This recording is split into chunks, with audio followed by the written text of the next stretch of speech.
প্রশাসনিকভাবে সাংগঠনিকভাবে প্রজাতন্ত্রের কর্মচারীদের আর্থিক অবস্থার উন্নতি ঘটাতে হবে এবং আর্থিক অবস্থার উন্নতি ঘটাতে হলে এবং সরকারি সেক্টর থেকে অনেক অংশ যে দুর্নীতি সেটাকে মুক্ত করতে হলে অবশ্যই কর্মচারীদের বেতন ভাতা বৃদ্ধি করতে হবে। উন্নত বিশ্বের সাথে তাল মিলিয়ে চলতে গেলে বাংলাদেশের সরকারি কর্মচারীদেরকেও দ্রুত তাদের ভাগ্যের পরিবর্তন ঘটাতে হবে। তাই এই পরিবর্তন ঘটানোর একমাত্র উপায় হচ্ছে পে স্কেল। আমাদের দীর্ঘ 11 বছরে যে 2টি পে স্কেল পাওয়ার কথা সেটা সমন্বয় করে যাতে অতি দ্রুত একটি নবম পে স্কেল বাস্তবায়ন করা হয় এবং এই পে স্কেল বাস্তবায়ন নিয়ে আসলে আমরা বিগত কয়েকদিন থেকে বিভিন্ন মিডিয়ার মাধ্যমে আমরা সকাল বিকাল যে নিউজগুলি আসলে দেখতে পাচ্ছি, সকালে একটা বিকেলে আরেকটা, যার কারণে আসলে কোনোটার উপরই আমরা ভরসা রাখতে পারছি না। আমরা প্রায় শুনছি যে পে স্কেল হয়ে যাচ্ছে, ধাপে ধাপে হচ্ছে। আমরা 11 বছর পরে যে পে স্কেলটা পেতে যাচ্ছি সেটা কোনো ধাপে নয়, সেটা কোনো পার্সেন্টেজে নয়। আমরা চাই শতভাগ বাস্তবায়ন।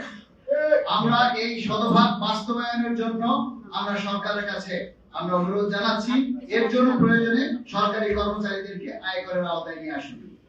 আয়করের আওতায় আনার জন্য যে বেসিক দরকার আমাদেরকে সেই বেসিক সেই বেতনে আপনারা নির্ধারণ করুন, তাহলে অবশ্যই সকল কর্মচারীরা আয়কর দিতে প্রস্তুত থাকবে।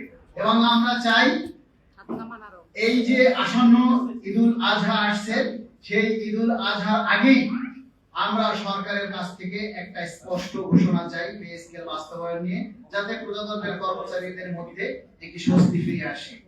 এবং আমরা বিশ্বাস করি, যেহেতু মাননীয় প্রধানমন্ত্রী ঘোষণা দিয়েছেন, ইশতেহারে প্রতিশ্রুতি দিয়েছেন নবম পে স্কেল বাস্তবায়ন করবেন এবং সেই লক্ষ্যে কাজও চলছে, সুপারিশ প্রণয়ন কমিটির কাছে আমরা বিশেষভাবে অনুরোধ করব আপনারা বাজেট অধিবেশন ডাউন করেন এই চূড়ান্ত সুপারিশ বা প্রতিবেদন আপনারা জমা দিবেন এবং আমরা আশাবাদী যে আগামী বাজেটেই নবম পে স্কেলের জন্য প্রয়োজনীয় বরাদ্দ রাখা হবে। এবং আমরা যদি কোনোভাবে এই বাজেটে আমাদের জন্য বরাদ্দ না আসে, সেক্ষেত্রে সারা বাংলাদেশের সকল কর্মচারীরা একত্রতাবদ্ধ হয়ে কিন্তু রাস্তায় নেমে আসবে এবং প্রজাতন্ত্রের সকল কর্মচারীরা 22 লক্ষ পরিবার যারা আজকে ক্ষুধার্ত, তারা যদি রাস্তায় নেমে আসে তখন কিন্তু কাউকে দোষারোপ করতে পারবেন না। আমরা তারই ধারাবাহিকতায় যদি আমরা আগামী বাজেটে আমাদের সেই আশার আলোর প্রতিফলন না ঘটে, তাহলে কিন্তু আগামী 12ই জুন থেকে সারা বাংলাদেশের 64টা জেলায় এবং ঢাকা কেন্দ্রীয় শহীদ মিনার থেকে শুরু করে প্রতিটি জেলায় আমরা অবস্থান কর্মসূচি পালন করতে বাধ্য হব এবং সেটা আগামী 12ই জুন থেকে। আমরা আবারও বলছি, যদি আগামী বাজেটে পে স্কেলের জন্য বরাদ্দ না আসে এবং কর্মচারীদের দীর্ঘ 11 বছরের আশার আলোর প্রতিফলন না হয় এবং বাজেটে বরাদ্দ না আসে, তাহলে 12ই জুন থেকে কেন্দ্রীয় শহীদ মিনার সহ প্রতিটি জেলায় প্রেস ক্লাবের সামনে অবস্থান কর্মসূচি পালন করা হবে।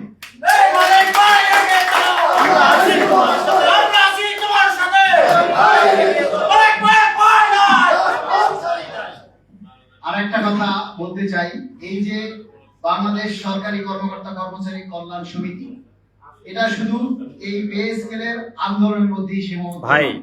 সরকারি কর্মচারীদের যে কোনো দাবি বাস্তবায়নের জন্য এই সংগঠন কাজ করবে।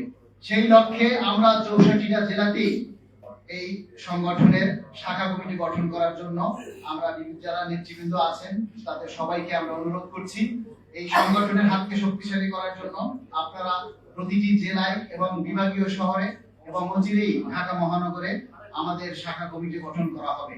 আপনারা যদি সোচ্চার না হন, আপনারা যদি ঐক্যবদ্ধ না হন, তাহলে কিন্তু আমাদের এই দাবি বাস্তবায়ন করা খুবই কঠিন হয়ে যাবে। তাই আপনাদেরকে আবারও বলবো, দেখুন আমরা 22 লক্ষ কর্মচারী, এই 22 লক্ষ কর্মচারীর মধ্যে যদি আমরা 1 লক্ষ কর্মচারীও আমাদের এই প্রতিবাদের ভাষা জানাই, তাহলে অনেক আগেই আমাদের দাবি আদায় হয়ে যেত।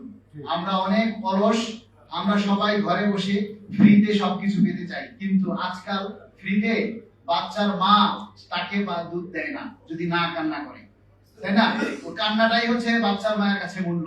বাচ্চা না কাঁদলে মাও দুধ দেয় না। সেখানে আমরা কর্মচারীরা অপেক্ষা করি যে মালিক ভাই তো আছে, আশিক ভাই আছে, ওনারা প্রচার করতেছে, ওনারা বলতেছে দাবি আদায় হলে তো আমরা ঘরে বসে এমনিতেই পাবো। ভাই সেই দিন আর নেই যে ঘরে বসে এমনি এমনি হবে। বাংলাদেশে কোনো কিছু আন্দোলন ছাড়া আদায় হয়নি। তো আপনাদেরকে আবারও আমরা বলবো যে এই বাজেট অধিবেশন শুরু হওয়ার আগ পর্যন্ত এবং বাজেট ঘোষণা হওয়ার আগ পর্যন্ত সবাই দাবিটার ব্যাপারে সোচ্চার থাকুন। এরপর থেকে আপনারা সবাই এই দাবিগুলি বেশি বেশি প্রচার করবেন। এবং আজকে যারা এখানে এসেছেন, বিভিন্ন জেলা কমিটি, শাখা কমিটি, যারা সদস্যবৃন্দ এসেছেন, অন্যান্য সংগঠনের নেতৃবৃন্দ, সবাইকে আবারও আন্তরিক ধন্যবাদ এবং শুভেচ্ছা জানিয়ে আজকের অনুষ্ঠান এখানেই সমাপ্তি ঘোষণা করব।